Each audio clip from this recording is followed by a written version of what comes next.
Final Fantasy X is a game whose story has endured in popularity for the now 2 decades it has been around, and yet there will still be kids from Gen Z who think this is what gaming was like 20 years ago.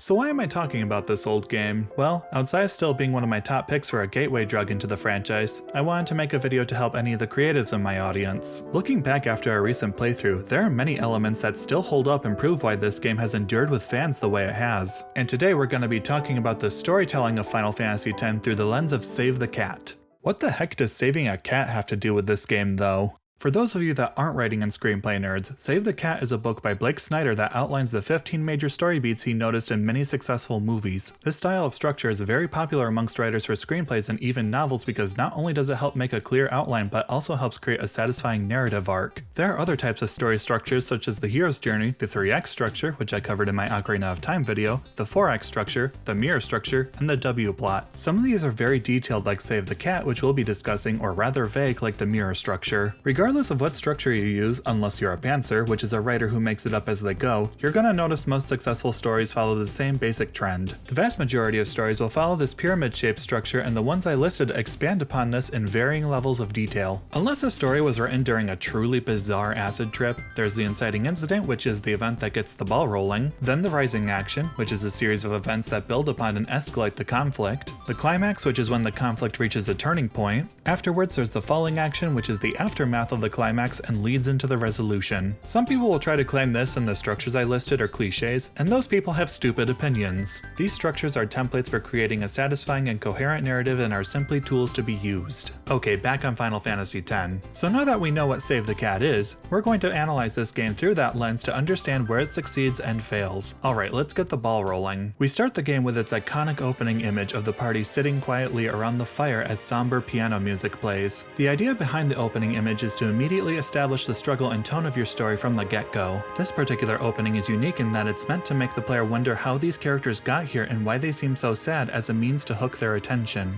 Early on with most stories, the second beat will be about stating the theme. Titus, or Titus as some people will demand it be pronounced, you know what? Hell with it. We're calling him Meg Ryan. So Meg Ryan and the game tried to state that this game is about his story, but I don't think it's super accurate to what the actual narrative is about. This game's themes are much more about questioning tradition and the struggle between personal ambitions versus cultural and familial expectations. Either way, plenty of stories will state the theme very early on to give you an idea of what this story is gonna be about. Both the opening and theme stated fall under the umbrella of setup, which is time early on in the story to familiarize your audience with the characters and world. 10's initial setup has Meg Ryan living in the futuristic city of Zanarkand, riding off the success of his many successful romantic comedy films from the 90s and early 2000s. After seeing his adoring fans, Meg Ryan heads off to meet for the filming of Kate and Leopold. However, shooting is interrupted with the arrival of Catholic guilt Godzilla, aka Sin. All of this is considered the inciting incident or catalyst for the story. The setup continues with Meg Ryan washing up at an abandoned temple that is mostly here to help establish a sense of hostile isolation. Eventually he runs into the Bhed,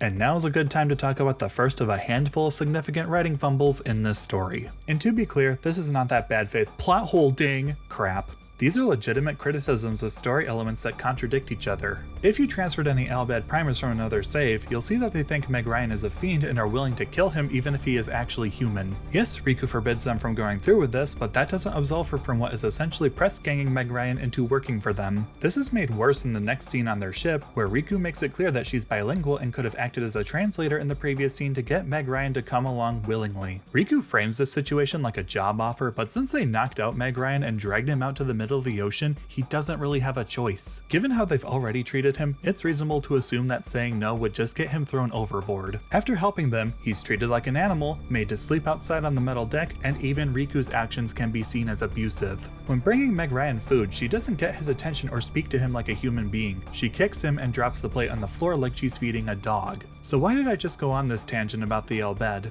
Well, it's because these scenes, along with later actions, only serve to muddy the characterization of this race and make their actual morality questionable. I imagine people would be far less okay with these scenes if Meg Ryan was replaced by an actual dog and suffered the same mistreatment. Okay, I'll stop bitching about the Bhed for now. Starting from washing up at the abandoned temple to being whisked away to Bhed Island is what falls under the debate beat. The debate is our protagonist's reaction to the inciting incident and what they will do about it going forward. Meg Ryan makes it clear that he's a romantic comedy actress and doesn't want to star in this isekai picture. That's weeb shit, so he makes it his goal to figure out a way home. Things change a little though when Meg Ryan meets our leading lady Yuna and decides to tag along on her quest. This is when the story breaks into Act 2, showing the protagonist has made a choice and their journey will now begin.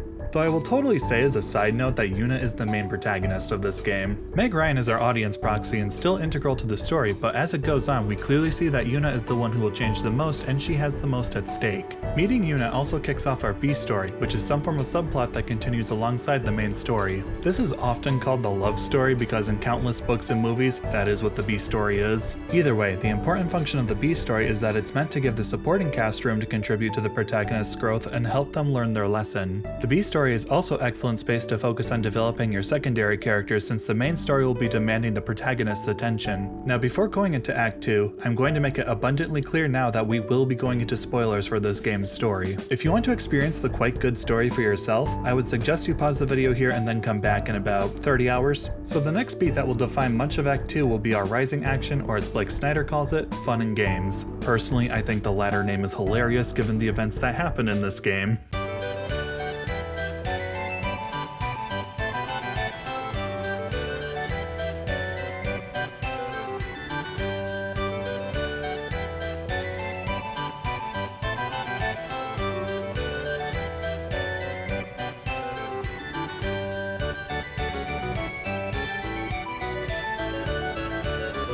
This story beat is typically the longest as it encompasses much of the adventure. The game also wastes no time in showing what's at stake after showing the destruction of Kilika, which leads us into one of the most iconic cutscenes in Final Fantasy history, Yuna's sending dance. Even 20 years later, this is still a beautiful cutscene. However, this scene does bring up another inconsistency with the game's story, and that is the mechanics of death. Lulu initially explains it as such. The dead need guidance, filled with grief over their own death. They refuse to face their fate. They yearn to live on and resent those still alive. You see, they envy the living. And in time, that envy turns to anger, even hate.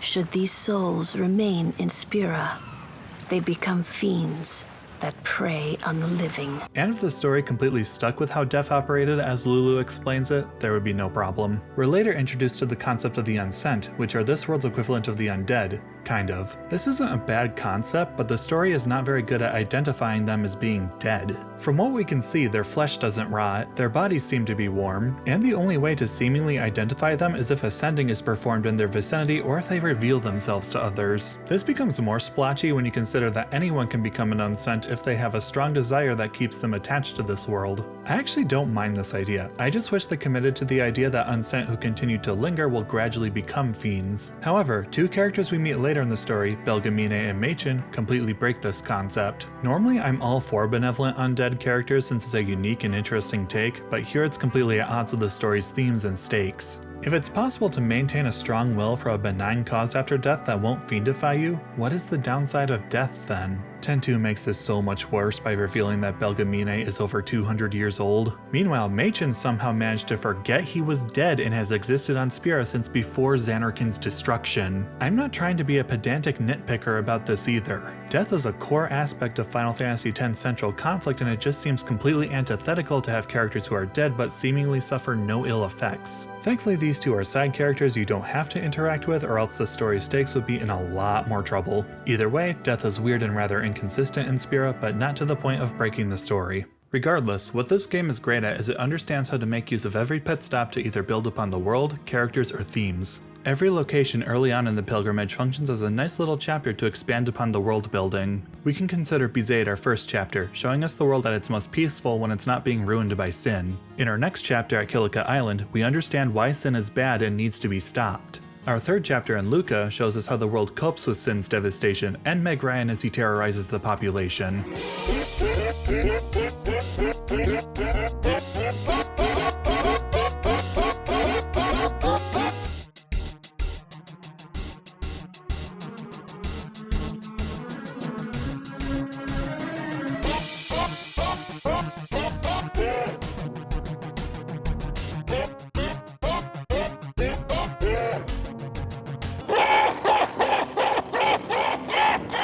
For Spira, blitzball is really the only form of entertainment available, and Yuna also explains that towns rarely grow beyond the size of small villages due to sin. We're also introduced to the Maesters, who are Yevon's leaders, along with the most transparently evil antagonist I've ever seen, Seymour. We'll talk about him more later. This brings us to the 4th chapter, which answers the question of why we can't use technology to defeat sin. Instead of just telling us with some throwaway lore lines, Final Fantasy X makes the much better decision to show us why technology doesn't work. It also gives us additional world building on how the dominant religion of Yevon dogmatically influences the world. Given that Machina is an established taboo, you'd think the Maesters would be here to stop the Crusaders, but instead they give them their blessing. Orin sums up their motivations perfectly here.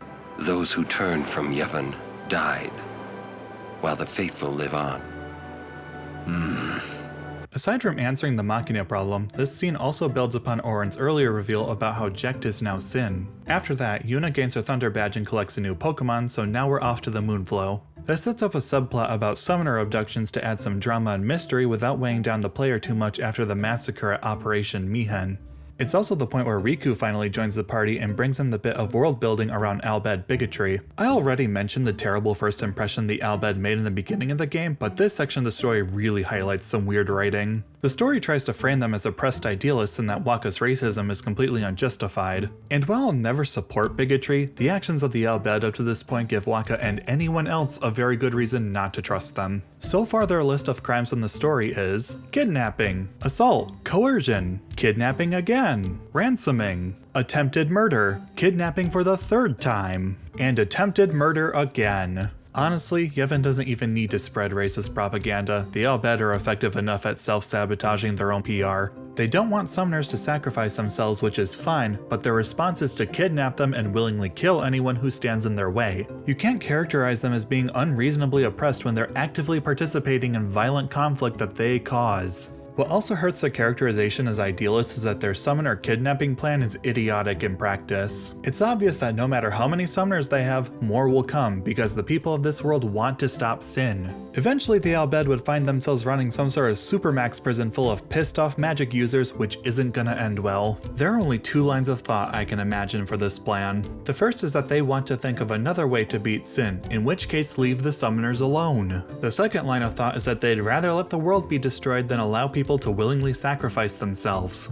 If it's number 2, then the Al Bhed are a doomsday cult that is willing to hasten the end of the world. No matter what, based solely on their behavior shown, the Al Bhed are either idiots or villains. Even the fig leaf excuse of not all Al Bhed doesn't work because not only are we never shown such Al Bhed, but this summoner kidnapping plan is instigated by leadership. And it makes Riku's characterization as such a kind girl a little jarring when you remember she was an accomplice to Meg Ryan's kidnapping and abuse. I wouldn't be bitching about this if it wasn't such a mystifying blunder. The Al Bhed are a major faction and the dissonance between what we're shown and told about them is mind-boggling. People give Wakka shit for being racist, but the Al Bhed pretty consistently present themselves as amoral thugs up to this point. Okay, I promise I'm done talking about the massive contradiction the Al Bhed are. Right now, the story is setting up events that will create the midpoint. The midpoint is where the protagonist will be at their greatest high or low point in the story. After reaching Guado Salam, Seymour has already been sowing the seeds to try and form an alliance with Yuna for the final summoning and proposes to her. This naturally throws a wrench into everyone's expectations on how the pilgrimage was going to play out.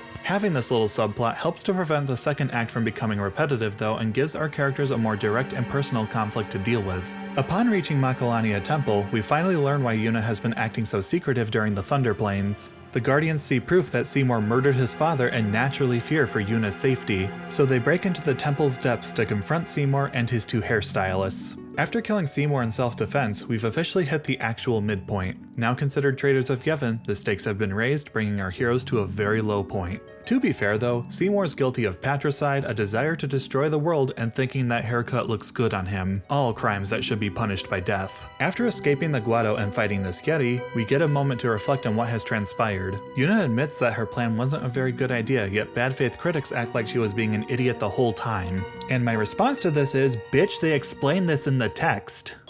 She's naive, serious to a fault, and doesn't ask for help. So yeah, Yuna actively trying not to burden her friends was set up and totally in character for her. The writers know the plan is a bad idea and never expected us to believe it would succeed, so the blame for the mistake is placed on the character where it belongs. It also makes Yuna a more interesting protagonist because it shows the lengths she's willing to go in order to protect her friends from her problems. All of this is meant to highlight how naive Yuna is, and seeing her make a genuine mistake and fail like this actually strengthens her arc. After this moment, the party learns they're on top of Sin, who is being very docile in order to set up a payoff in the third act. Even so, this moment still comes off as rather contrived and everyone is warped to Beaconell Island immediately after by Sin. Once we find everyone minus Yuna, we see that Yevon has mobilized ridiculously quickly to perform an ethnic cleansing of the Bhed. We're now at the story beat literally called The Bad Guys Close In, and also learn Yuna was captured by Yevonites. At this point, Yuna has been kidnapped 3 times now in one game. Who does she think she is? Princess Peach? And to make things worse, Tidus finally learns the truth. Yuni will die, you know? You know, don't you? Summoner's journey to get the final Aeon. Yuna told you, didn't she? With the final Aeon, she can beat Sin. But then, if she calls it, then the final Aeon's gonna kill her. Even if she defeats Sin, it will kill Yuni too, you know? Because we're now in Serious Land, I'm going to start calling him by his actual name. So a good plot twist isn't something the writer just pulls out of their ass to rewrite the world. It's a payoff to something you've already written. The way characters reacted to Tidus talking about after they defeat Sin makes a painful amount of sense now. It also reframes the entire quest and changes Tidus's goal moving forward. The Guardians then crash a wedding to save Yuna that's followed by a court trial. Despite Yuna pleading her case, Yevon is revealed to be thoroughly corrupt and brands them as heretics. Now we've reached the beat, all is lost. The name really says it all, and this will be the absolute lowest point for our protagonist. For Yuna, her faith in Yevon has been shattered, while Tidus now fully understands the vicious spiral of death that envelops Spira. Everyone is then sentenced to the Via Purifico. At this point, we reach the Dark Night of the Soul, which definitely sounds like a song name from the Persona series. This is another reaction beat where the protagonist takes the time to process everything so far and can be best described as the darkness before dawn. It should feel like the darkest hour for the protagonist though for our emotional investment. In 10, this beat is much longer than your typical story, starting off after escaping the Via Purifico. Then in the Macalania Woods, our B story of Tidus and Yuna's feelings for each other finally gets resolved. And given the love ballad and cinematography, I have a hard time believing this didn't happen. Yes! Yes! Yes! Oh, yes! Yes! Yes! Oh! Yes! Yes! Yes! Yes! Yes! Yes! Oh! Oh!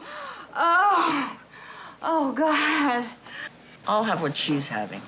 After this resolution, Yuna decides to continue her pilgrimage, but we're not ready for Act 3 just yet. Instead, the party journeys across the Calm Lands and up Mount Gagazet with the tension of Tidus and Riku racking their brains for a way to save Yuna. I also want to take this moment to discuss why Yuna is such a successful character. A big part of it is she isn't shackled to the idea of being a strong female character, a trope that needs to die along with its male counterpart, the emotionless badass man. Instead, Yuna's strength is her incredible empathy and compassion, which are considered traditionally feminine traits. What also makes Yuna so compelling is that despite being so kind, she is also naive and it gets used against her throughout the story. While this causes setbacks, she learns from her mistakes in these encounters and is never in a truly passive role throughout her journey. But after learning how corrupt Yevon is, being branded a heretic and functionally losing everything, what is Yuna even fighting for at this point?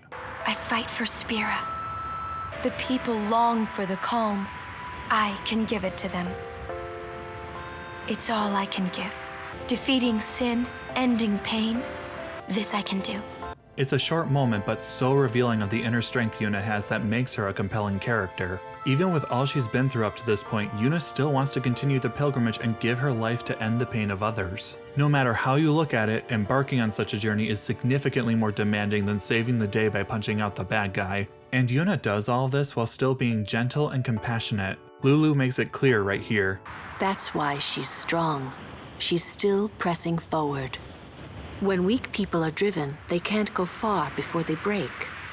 She keeps going forward, because she is strong. With that said, the party is now close to the summit, where Seymour reveals to everyone else that Jecht is Sin. He also heralds the game's sudden difficulty spike by becoming one of the most infamously difficult bosses in this game. Truth be told though, I think said difficulty is appropriate with the idea of our heroes still weathering the darkest hour of this story. I do find it weird that Orin tries to conceal this information from Yuna though, since you'd think it'd help push her to make the right decision. This is immediately followed up with a reveal of the faith on Mount Gagazet and the really poor explanation on what Tidus actually is. I guess they wanted to call him a dream for the sake of theming, but I think calling him an Aeon summoned by the Aeons would have been fine. Eventually the group reaches Zanarkand, along with the narrative bookend for this journey.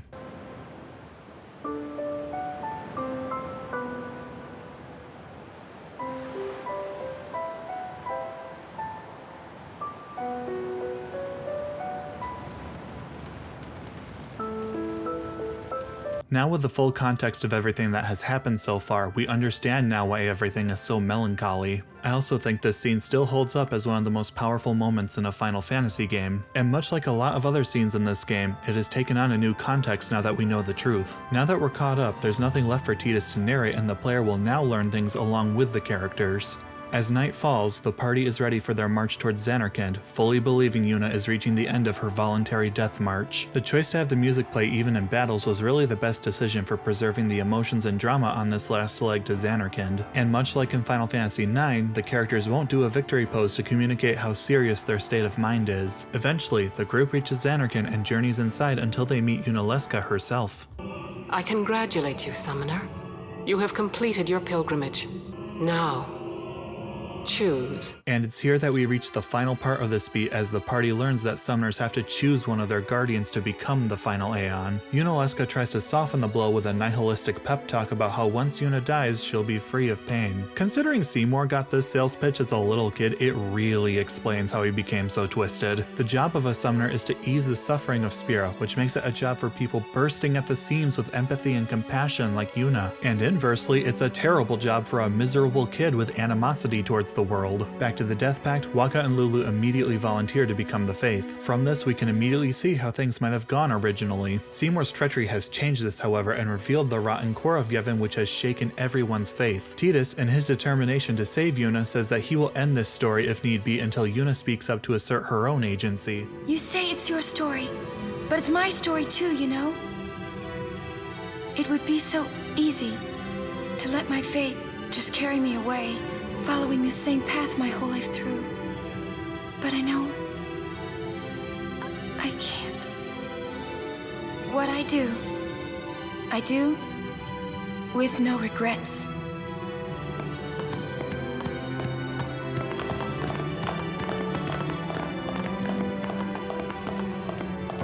Everyone goes into the next chamber where Yuna asks again who will become the final Aeon. She also drops the final truth bomb that Sin will always come back, which is enough to break the composure of even Lulu. Yevon's teachings and the final summoning give the people of Spira hope. Without hope, they would drown in their sorrow.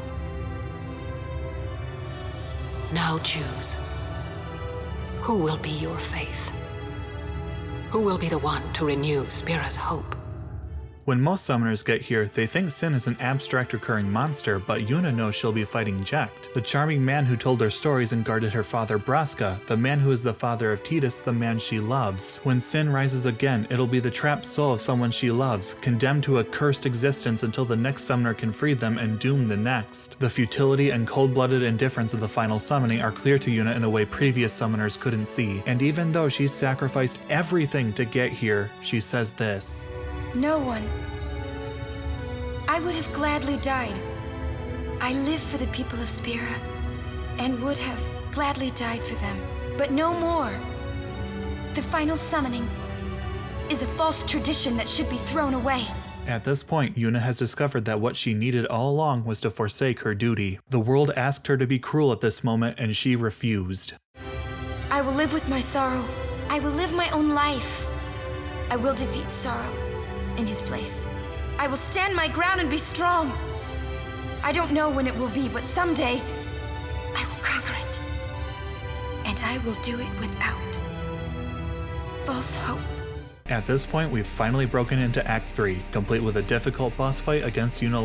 The break into Act 3 is the moment the protagonist realizes what they needed all along to push forward, not only to resolve the external conflict, but also their internal conflict. In plenty of stories, the break is fueled by events that occurred in the Beast story, but we already resolved that here. We're also treated to the other infamously difficult boss fight of this game. Now that we're in Act 3, the party can do what's necessary to reach our 14th beat, the finale. Now, many finales actually have 5 microbeats that we're going to go over. The first step often involves gathering the team, which not only involves people, but also any potential supplies or tools that will be needed to execute the plan. In Ten's case, this is teaming up with the Bhed and getting all of Spira to sing the Hymn of the Faith to pacify Sin. This step also includes understanding that Yevon is what causes Sin to exist. The next step is executing the plan, which is exactly what it means. In classic JRPG fashion, the team fights Sin head-on while the rest of Spira sings. This is also an ideal time to show how all of the characters have grown and let the supporting cast each have their moment. The next microbeat is the Hightower Surprise, which is often called the twist in the third act. Its purpose is to make the conflict more interesting by creating an unexpected roadblock.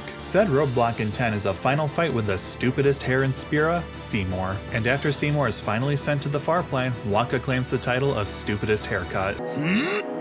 The fourth microbeat within the finale is called Dig Deep Down and is all about the protagonist looking within to find what is truly needed to end the conflict. In this case, it's Tidus finally admitting how he feels about Jack, but also realizing how much his father loved him. This strengthens Tidus' resolve to end his father's suffering as Sin and highlights the selflessness he's gained. The final step of the finale is executing the new plan, which is when the protagonist has fully overcome their internal struggle and takes action against the antagonist that is successful. In pretty much any video game, this is simply beating the final boss, even if the confrontation feels a little pathetic like Yevon's true form. We then reach the climax and are treated to an incredibly bittersweet ending that still causes people to audibly sob to this day.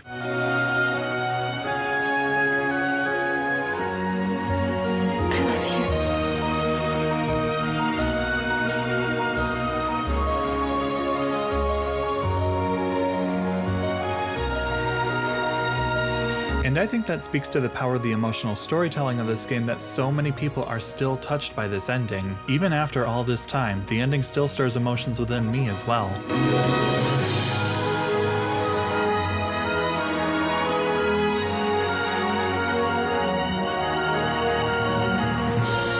While we dry our tears, the game goes to the final image, which is the last moment which clearly shows the transformation that has taken place in our protagonist's life.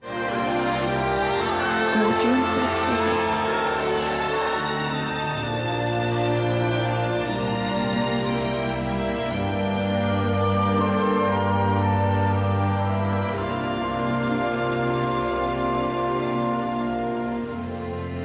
Never forget them. I imagine people are still understandably crying, but if it's any consolation, we have officially saved the cat! This is my fur baby Aril. Isn't she cute? The heart of Save the Cat's approach to storytelling is the belief that stories are about a flawed yet sympathetic hero that goes through a journey of transformation. And if we compare how Tidus and Yuna are at the beginning and end of this game, you can clearly see that something has changed about both of them. Often the most memorable stories tend to be simple while having strong execution, and Final Fantasy X fits this mold perfectly. Yes, there are issues like death being weird and the Bhed being in serious need of a rewrite, but these problems don't ruin what is a touching story for many. The logic in Final Fantasy X can be a bit fast and loose, but it understands how to execute its emotional beats flawlessly, which is equally if not more important for the narrative. Even 15 years after first playing it, I still love the hell out of this game and it has greatly inspired the kind of game I want to make someday. I hope you guys enjoyed this longer, more sincere video. If you want to see more content like this, please leave a like, comment, and subscribe. I'm also looking to get into streaming on Twitch once or twice a week if that interests any of you. Thank you for watching, and I hope you found this video insightful.